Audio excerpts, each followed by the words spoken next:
Hello बच्चों, आज की वीडियो में देखने वाले हैं हम क्लास 11 सब्जेक्ट बायोलॉजी जीव विज्ञान के वो महत्वपूर्ण प्रश्न जो कि आपके इस बार वार्षिक पेपर में आने वाले हैं। और टोटल तीन पीडीएफ हमने तैयार किया आप लोगों के लिए। वैकल्पिक प्रश्न, इसके अलावा निश्चित उत्तर प्रश्न, और थर्ड नंबर पे आ जाते हैं आपके short and long question answers. तो फर्स्ट क्वेश्चन आपका है, द्विपदनाम पद्धति का महत्व लिखिए। और मैं आपको बता दूं कि सारे एक एक क्वेश्चन को हम स्पेशली आप लोग के लिए सिलेक्ट करके लाए हैं, और यहीं से आपका पूरा क्वेश्चन पेपर जो है तैयार होने वाला है। फर्स्ट क्वेश्चन आप लोगों ने देख लेना है और स्क्रीनशॉट लेकर के आप इनको याद भी कर सकते हैं। बाकी ये पीडीएफ आप कैसे डाउनलोड कर सकते हैं वो भी हम जानेंगे डिटेल में। सेकंड क्वेश्चन है, जैव विविधता से क्या तात्पर्य है, या फिर जैव विविधता से आप क्या समझते हैं। अगला प्रश्न है, वर्गीकरण की आवश्यकता के 4 कारणों का उल्लेख कीजिए। इसी को क्वेश्चन को थोड़ा सा घुमा करके आपसे पूछ लेंगे कि जीवों के वर्गीकरण से क्या लाभ है। तो थोड़ा सा हम पढ़ लेते हैं। यहाँ पे देखो जैसा लिखा है, किसी वर्ग के एक जंतु का अध्ययन करने से उस वर्ग के अन्य सभी जंतुओं जीवों के सामान्य गुणों का पता लग जाता है। विभिन्न वर्गों का अध्ययन करने से जीवधारियों के विकास क्रम का ज्ञान होता है। तो ये आप लोगों ने देख लेना है, इंपॉर्टेंट क्वेश्चन रहेगा। चलते हैं अगले प्रश्न की तरफ। अगला प्रश्न है, यहाँ पर इनको आपने परिभाषित करना है, या फिर आप बोल सकते हैं कि इनके बारे में आपको बताना है। पहले नंबर पर है संघ, दूसरे नंबर पर है वर्ग, तीसरे नंबर पर आपको मिल जाता है गण, ऑर्डर, चौथे पर फैमिली, और उसके बाद पांचवें पर वंश। एक एक नंबर के ये इनमें से कम आपसे 2 या 3 पूछ सकते हैं, तो टोटल 3 नंबर का क्वेश्चन बन जाता है। अगला प्रश्न है, प्रियोन्स क्या है, इनके मुख्य लक्षण लिखिए। पहले आपको प्रियोन्स के बारे में बताना है, उसके बाद इसके जो मुख्य लक्षण हैं वो आपने अच्छे से पॉइंट बाय पॉइंट बना करके लिख देने हैं।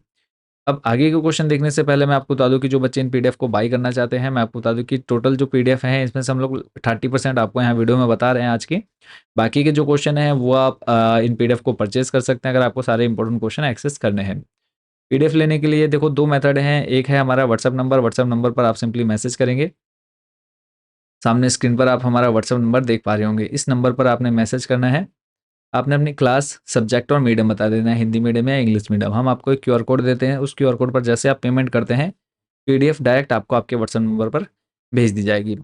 दूसरा जो मेथड है वो है, हमारी वेबसाइट पर आप विजिट कर सकते हैं। गूगल पे जाके सर्च करना है आपने कंबोसर, सर्च करते ही आपके सामने हमारी वेबसाइट आ जाएगी।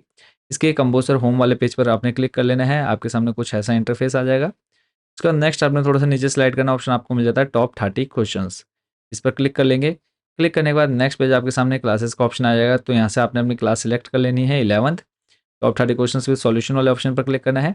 उसके बाद आपने यहाँ पर जीव विज्ञान या बायोलॉजी पर क्लिक कर लेना है आपने सब्जेक्ट के अकॉर्डिंग। फिर यहाँ हिंदी मीडियम, इंग्लिश मीडियम का ऑप्शन आता है। अब आप जिस भी मीडियम से उस पर आपने क्लिक कर लेना है। क्लिक करने के बाद आपके सामने कुछ ऐसा इंटरफेस आएगा। अब इसमें से जो जो पीडीएफ आपको लेनी है उसको आपने सिंपली ऐड टू कार्ट कर लेना है। कार्ड में ऐड करने के बाद प्रोसीड टू चेकआउट, और चेकआउट में आपने अपनी डिटेल फिल करके लास्ट आपने क्या कर देना है, यहाँ पर टिक करके प्लेस ऑर्डर कर देना है। इसके बाद आपके सामने पेमेंट का ऑप्शन आएगा, और जैसे ही पेमेंट करते हैं आपको वहीं पर डाउनलोड का ऑप्शन मिल जाता है। आई होप ये कि दोनों मेथड आप अच्छे समझ गए होंगे। चलते हैं वापस हमारे इंपॉर्टेंट क्वेश्चन की तरफ। नेक्स्ट जो क्वेश्चन है वो है, प्रोटिस्टा अथवा संघ प्रोटोजोआ की 4 विशेषताओं का उल्लेख कीजिए, या फिर प्रोटोजोआ के उदाहरण से लक्षण लिखिए। इंपॉर्टेंट क्वेश्चन है बच्चों, आपके प्रीवियस 2 से 3 साल में ये लगातार पूछा हुआ जा रहा है एग्जाम में। तो इनको आपने पॉइंट बाय पॉइंट बना करके लिख देना है कि ये एक कोशिकीय प्राय जलीय यूकेरियोटिक जीव होते हैं। तो डिटेल में आपने पढ़ना है। नेक्स्ट है most important question, diatoms. Diatoms की कोशिका भित्ति के क्या लक्षण हैं।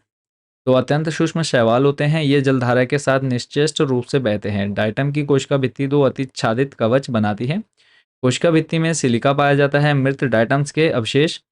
और इसको आपने पूरा डिटेल में पढ़ लेना है। सारे इंपॉर्टेंट क्वेश्चन बच्चों हमने आप लोग के लिए एक एक समझ सकते हैं कि प्रीवियस ईयर के पेपर पूरे एनालाइज करने के बाद ही ये क्वेश्चन हम आप लोग के लिए लेकर के आए हैं। नेक्स्ट जो हमारा इंपॉर्टेंट क्वेश्चन रहने वाला है वो है, देह गुहा या फिर प्रगुहा का अध्ययन प्राणियों के वर्गीकरण में किस प्रकार सहायक होता है। तो इसमें आप लोगों ने पढ़ लेना है। जैसे फर्स्ट नंबर पे आगुही या फिर एसिलोमेट, सेकंड नंबर पे कोटगुही या इसियोडोसिलेमेट, नेक्स्ट आ जाता है प्रगुही या फिर सिलोमेट।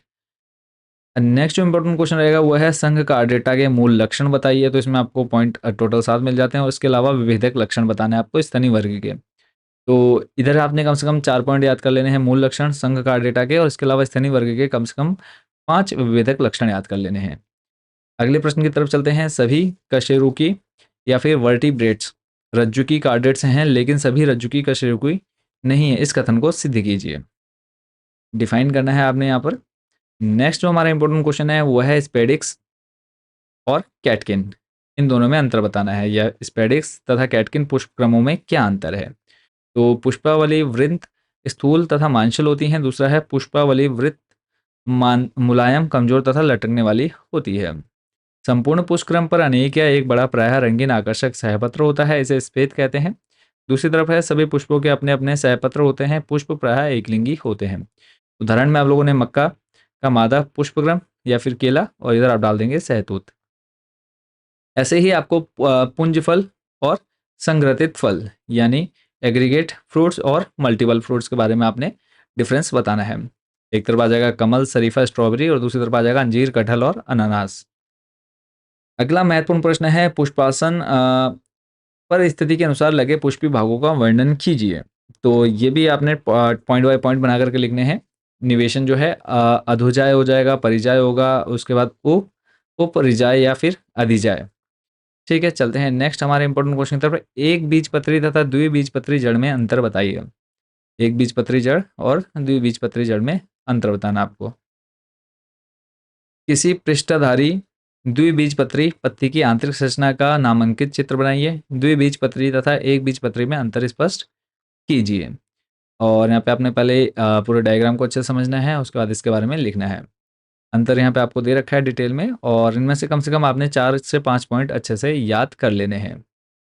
नेक्स्ट क्वेश्चन है आपका, नर मेढक के जनन तंत्र का स्वच्छ नामांकित चित्र बनाइए। तो ये नर मेढक के जनन तंत्र का चित्र है, इसको आपने अच्छे से देख लेना है। फैट बॉडीज कहाँ है, किडनी कहाँ है, फिर उसके बाद यूरिनो जेनिटल डक्ट हो गया, क्लोका हो गया, इस सब के बारे में, टेस्टिस और वासा एफरेंटियाँ, इसको आपने पढ़ लेना है। रेक्टम कहाँ है, अच्छे से याद कर लेना है। ऐसे ही मादा मेढक के जनन तंत्र का एक स्वच्छ नामांकित चित्र आपसे पूछता है, इन दोनों में से एक आपका कन्फर्म है कि आएगा ही आएगा, तो इसको आपने पढ़ लेना है। नेक्स्ट जो क्वेश्चन है वो है हेट्रोक्रोमेटिन तथा यूक्रोमेटिन में अंतर लिखिए। तो ये आ जाएगा हेट्रोक्रोमेटिन तथा यूक्रोमेटिन में अंतर।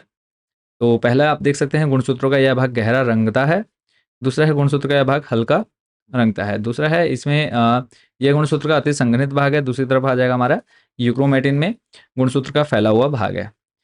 इस भाग में डीएनए का द्विगुणन विलंब से होता है और इसमें शीघ्रता से होता है। अनुलेखन की दृष्टि से निष्क्रिय होता है और ये अनुलेखन की दृष्टि से सक्रिय होता है। इस भाग में जीन निष्क्रिय होते हैं, इस भाग में जीन सक्रिय होते हैं। यानी जो आप इधर याद करेंगे जस्ट उसका अपोजिट आपने दूसरी साइड लिख देना है। मोस्ट रिपीटेड इंपॉर्टेंट क्वेश्चन है बच्चों, डीएनए और आरएनए में अंतर, कि डीएनए क्या है और आरएनए क्या है। तो इसमें पिरामिडिन, क्षारक थायमिन टी मिलता है और इसमें यूरेसिल मिलता है। इसमें डीऑक्सीराइबोस शर्करा मिलती है, इसमें राइबोस शर्करा मिलती है। यह केंद्रक में गुणसूत्रों पर मिलता है, यह कोशिका द्रव्य में तथा केंद्रिका में मिलता है। इसको आपने पढ़ लेना है। नेक्स्ट है न्यूक्लियोसोम पर टिप्पणी लिखिए। न्यूक्लियोसोम आपको बताना है क्या होता है न्यूक्लियोसोम।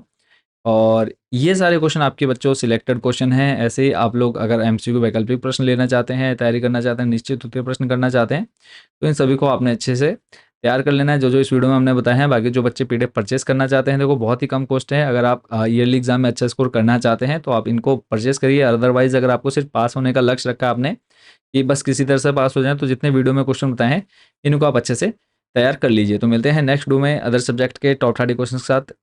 और सभी को शुभकामनाएं, बेस्ट विशेष है, अच्छे से तैयारी करते रहिए और अच्छा स्कोर करिए आप अपनी क्लास 11th में। अगेन सभी को बेस्ट विशेष, मिलते हैं नेक्स्ट वीडियो में। Thank you so much watching for this video.